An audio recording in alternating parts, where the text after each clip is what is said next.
Hello everyone and welcome to my channel, and today I'll be reading a multi-character listener by me.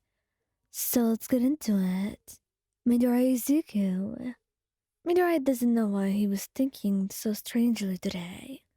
Why he was getting the urge to do things that he normally wouldn't. But it was there, and it was difficult to avoid. It was difficult to suppress, and he had too many feelings inside his head. Too many that he simply just could not ignore. And he had no idea how to go on with his day after, how to function properly, and how to not stare at you with this weird thought in his head. He wanted to pinch you. He wanted to do something that maybe would be alright in some places, but certainly not in others. Which probably is wrong where he wants to do it, as he wants to pinch her behind. But he didn't know where the random urge came from, or why he just could not stop thinking about it.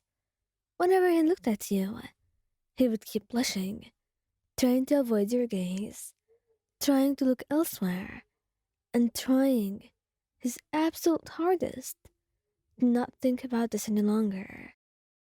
But you were no fool, and you were not blind either.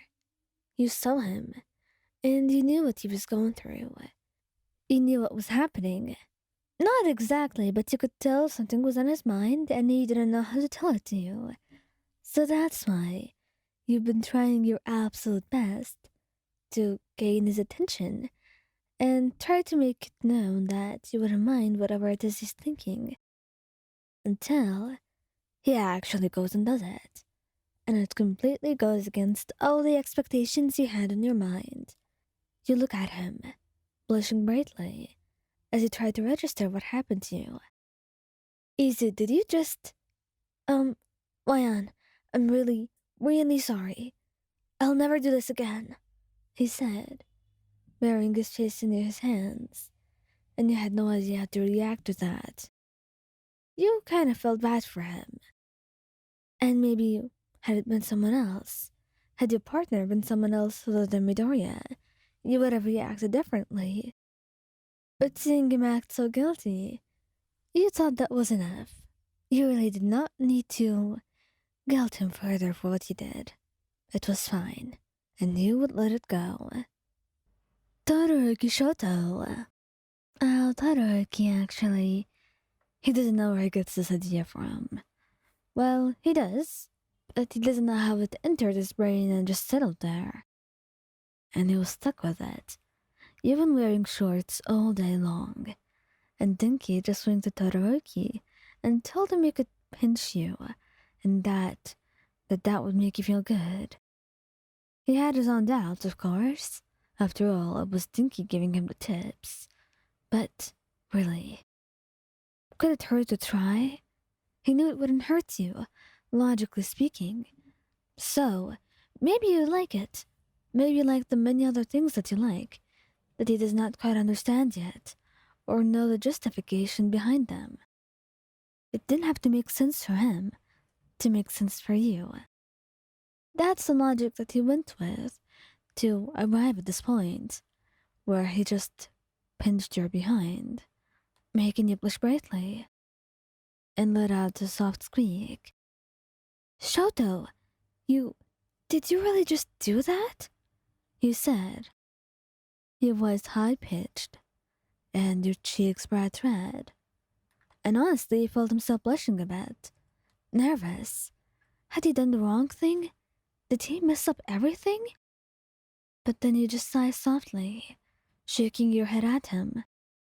I know you didn't think of that on your own. So, where did you get this from? Or in other words, who told you? You say, endeared a little bit by his behavior, and completely fond of him, as you always would be. He felt embarrassed, though, and he mumbled out that it was Dinky, in fact, who told him everything. And you let out a sigh, because what did you really expect? He tiptoed, however, and gave him a soft kiss on the cheek. That's fine. I'm not upset with you. So, no need to be so anxious, I promise. You say softly, caressing his hair, and he melts into your touch and closes his eyes and realizes what he wanted was simple to ask for. And he didn't have to go through all those hoops and do something he had no idea about. He could simply talk to you. He just had to get better at this. Bakugou Katsuki. And now, Katsuki does not know how to deal with this. Why were you wearing those shorts? Just why were you tempting him?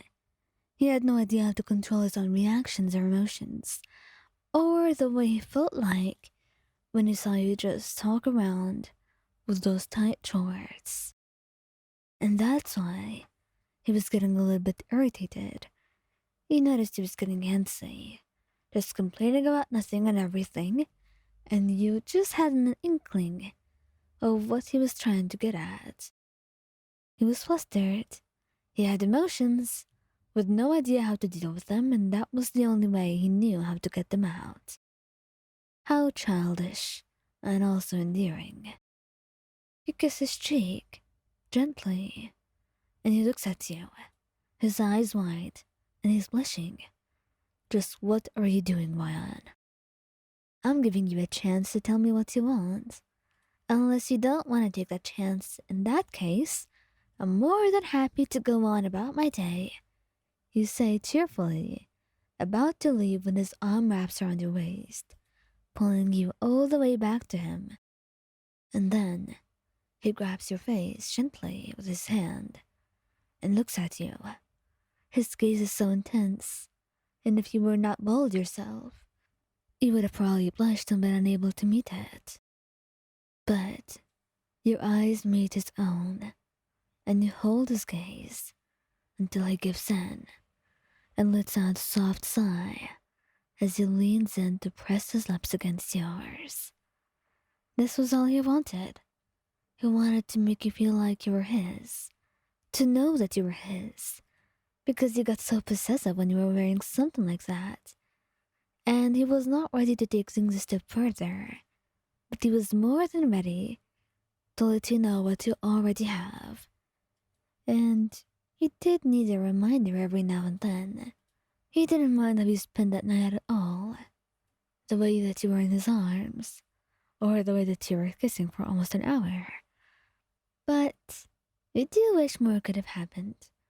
And you know the secret is to get his attention more and more these days. And you're more than happy to oblige.